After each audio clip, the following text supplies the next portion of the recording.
I'm here with Helene from the VegFest Expos.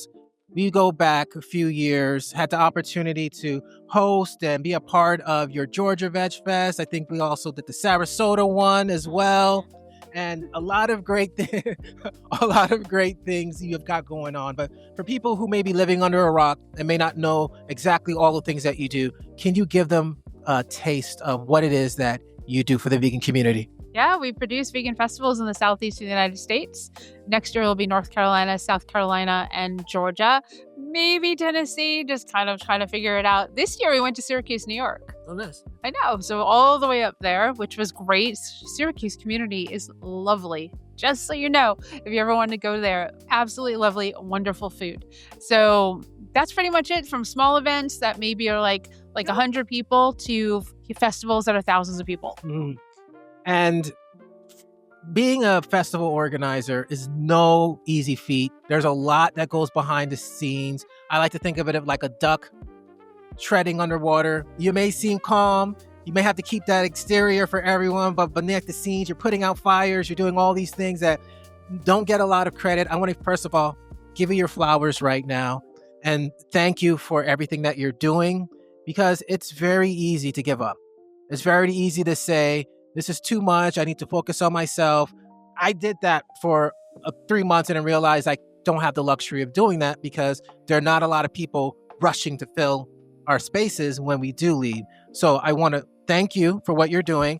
And I'm also excited to hear that you're innovating and you're trying new things out. So can you tell us a little bit about what people can expect in 2026? Well, we're changing things up because we're going to become a health and fitness expo in many of our cities. Asheville will remain Asheville Vegan Fest because it's already well known.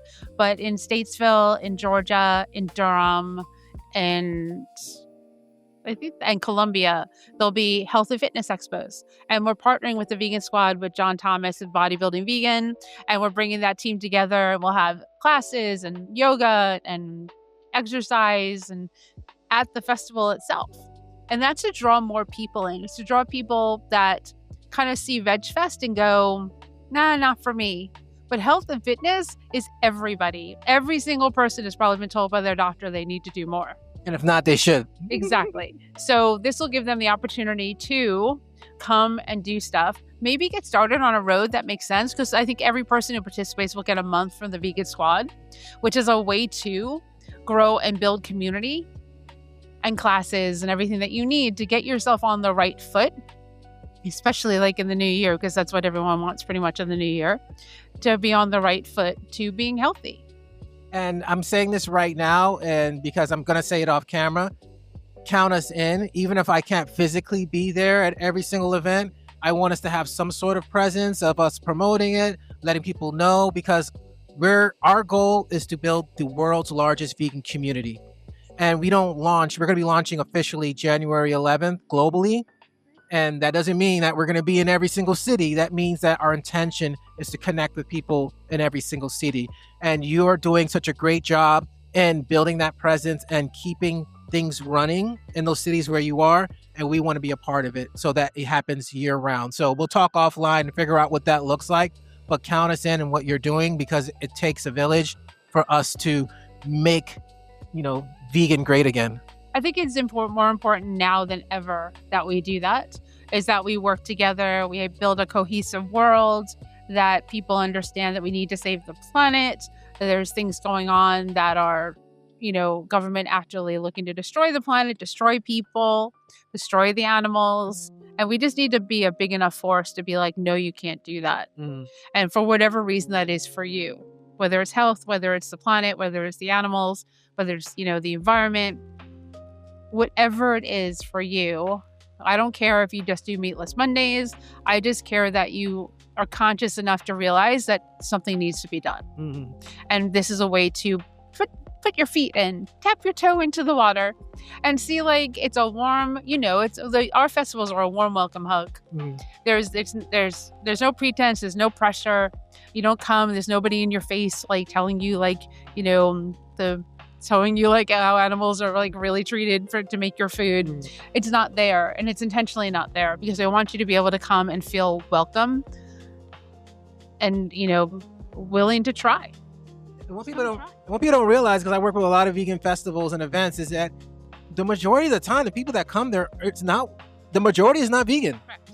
So it's like, this isn't an environment for you to come and try it out. I always say it's a sample fest. Come and find out what it tastes like. If you've ever been curious, meet the people, catch the vibe. And it's not like you walk out with an application to become vegan. It's just, do you, and know that this community is here for you, waiting when you're ready. Right. Just change out, make a change, make a switch, change your laundry detergent, go to vegan butter, go to a plant-based milk, whatever it is, do that. But I think the most important thing for this year and continuing on to next year is to shop small, is to buy your soap, buy your shampoo, buy the things that you use on a daily basis from a local person. And it doesn't mean that's at a VegFest. I mean, go to farmers markets. You have them. Every city has them. They happen weekly, all year round. Go there and put your money back into your community and have it go full circle, as opposed to sending it to the big box stores, Amazon. They all have their place. And it's hard to kind of mess on Amazon, because who's on Amazon? A lot of small businesses that need you to shop them in order for them to keep their doors open. So as much as Amazon's mega money, there's a lot of small businesses on there that need you to shop them. So shop the small businesses on there as opposed to the larger ones. And that's not talked about enough. And I'm glad you brought that point up, because you have the local footprint, which I feel is going to have a resurgence, because not everything can be done online. So being able to go speak to somebody, build that community, that's the, I'm going to have a thing where you say community, I'm probably going to make that a thing, because that is the most important thing, especially as AI and all those different things. You know what you can't duplicate in AI? Real-time communications. Well, at least not yet. I'm afraid what that's going to look like. That's not what it's used for. AI, I use it. Same here. I get a lot of crap for it. Stop giving us crap for using AI, because there's a time and a place for it. And if you don't pivot to AI, you are going to be left behind. And if you want your business to be successful, or to find out where you can get success, AI is the place to do that. I like to look at it like this. AI is not going to be the CEO of your company. It's going to be your administrative assistant. Whatever you would put in the hands of your administrative assistant, that's the same thing I'd put in the hands of my AI. But the important things, I'm controlling, I'm doing, because I need to be the expert on what it is. But AI allows me to become the expert, because instead of me going to the library or searching Encyclopedia Britannica or searching Google, that's a throwback, using the Dewey Decimal System to figure out where everything is. I'm proud to be my age. AI allows you to get instant access to that information, and it also makes you more productive, especially when you're doing 1,000 things running an event. You don't want to have to be spending 4 or 5 hours doing something that AI can have you do in 2 minutes. Oh, it's just really amazing. I do use it for a lot of graphic design. It's just at my fingertips, and what comes out of my brain, which is I'm like, oh, this is amazing. I created the flyers I'm using here today to give to the vendors that are here, to have them work with me and donate stuff to, VegFest, to have it at the events, so that you guys have this really cool products that I can give you. That's how it happens, right? So it's much easier. It's a lot less time for me to have AI design it than for the hours it would take me to design it. And I'm not a designer. And I'm sorry to the artists that feel like they're being shut out. I don't really feel like you're being shut out. I feel like this is an opportunity for you to utilize that to grow what you do. And it's not like art's going to go away. It's still going to be there. You might not be commissioned as much, but you might, because just like I kind of equate it to, because I've gotten a lot of crap online to people are like, you don't use AI, use local artists. What are you doing? I'm like, I'm pretty sure that when we went from horse and buggy to cars, that people who are in the horse and buggy business or had the jobs of running the horse and buggies or taking care of the horses all said the same thing. You're going to drive me out of business. I'm not going to have any work. What am I supposed to do? Well, they evolved. Yeah. Because what, do we not want cars? Because I'm sure they were like, we don't need cars. We've got horse and buggy. And I'm like, well, the world evolves. And, we will figure out a way to make it efficient, because it's like a VCR or a television started out this thick. A television is now this thick. We figure it out and we get more economical, we get more environmentally friendly. AI will be the same thing. That's how could it not? It's just the beginning stages-ish of something that is growing immensely. I think it's just the coolest thing on the planet. And I held off for years using it. And I am now knee deep into AI, and I do not use it. Don't use it for am I happy today? I think that's super unhealthy. Don't use it as your therapist. I think that's super unhealthy. Use it to be where are the vegan festivals around me? Where are the vegan festivals in Colorado? Because I think I want to go to Colorado, and check the data because it's not always accurate. But use it for that. Use it for who would eat a vegan cookie? Who is my best customer for? Please review my website and tell me how I should fix it so I can reach more people. Every vegan business should be doing that. And what I would say as a rule of thumb, if you don't get upset with AI at least once a week, you're probably not using it right. I use it all the time, and I'm like, I didn't ask for that. And I think that's where being an expert in your field is going to really come in handy, because I use it a lot, and I can immediately point out when it's hallucinating or giving me something that's not real.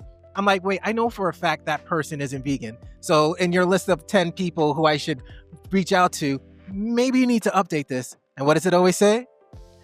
Oh, what is it? I don't even know what it is. It always says, you're absolutely right. Thank you for catching that. It's like, wait, if you're absolutely right, why did you? Anyways. It's super deep. And it's it is a wormhole because it's constantly would you like me to? And you're like, yeah, okay. I'd like you to do that too. And then it's would you like me to do this for you and this for you? Because it knows my writing. It knows my brand colors. It knows my fonts. It knows I like a whimsical style. And everything now is created the way I would want it created. And I think it's just, stop giving me shit. It's really what it is. Stop giving me crap for being modern with my business and trying to reach more people, which is the main goal of what we're trying to do. If I can reach more people because I have more time to devote towards it because I spent 2 minutes creating over here as opposed to 2 hours, I think that's a better use of my time. I would like to say it's about the intention, not the mechanism. What are you up to? Why are you doing it? And how can you reach as many people as possible by staying true to your mission? And if AI is going to help you do that, figure out the best way to do it in a human way. I mean, maybe it's not it's this or that. It's a this and that world we get to live in. So thank you for letting me know kind of where you are with AI, because I'm right on the same page. If you want to give her stuff, give me stuff too, because I'm right there with it. I'm right there with her. So let's close this out. But this is actually probably going to be a podcast now. So thank you for this. You gave me one more day to put on there. Tell us a little bit more. Where can we find more information about you? And give us one last closing bit of advice for the world that's out there. No, that's a small order, right? That's a lot. So VegFestExpos.com is the main website where we have as much information as currently is available because I have to update it all the time. But we also have a new business. It's called whimsywares.online. So the WARES. We're actually doing custom plates and where you can take a plate and put your name on it. That's our newest business, which is super cool. They're unbreakable, made in the USA, no chemicals in the plates. So check that out. And we'll be starting up in February. Actually, I have an event this month, December 21st in Durham. I'm doing a pop-up holiday market because I don't know how to stop. I was done, but I was like, oh, let me add one. You try to get out, but they pull you back in. Well, that's me doing it. So, because Last Minute Shoppers gives the vendors a place to sell to those last minute people. So come out, of course, shop small. I think the most important takeaway from this year and from probably what we're going to go through in 2026 is to continue to shop small, is continue to come out to these events and support and donate if you're inclined. It's my birthday month, so donate. And just, take care of one another, I think we need that more than ever. And to make sure that we're a diverse, loving, open world. You hear that? Visit VegFestExpos.com. Come out to these events. We're building the world's most comprehensive event listings for all of the continents except Antarctica, because I had a bad experience with the event organizer out there, and I just don't want to talk about it. That's part of it. But definitely check us out, vegansexplore.com. We'll have you guys all over it. We get to have a off camera conversation to figure out how we can support what they're doing. And thank you guys for checking us out. Thank you.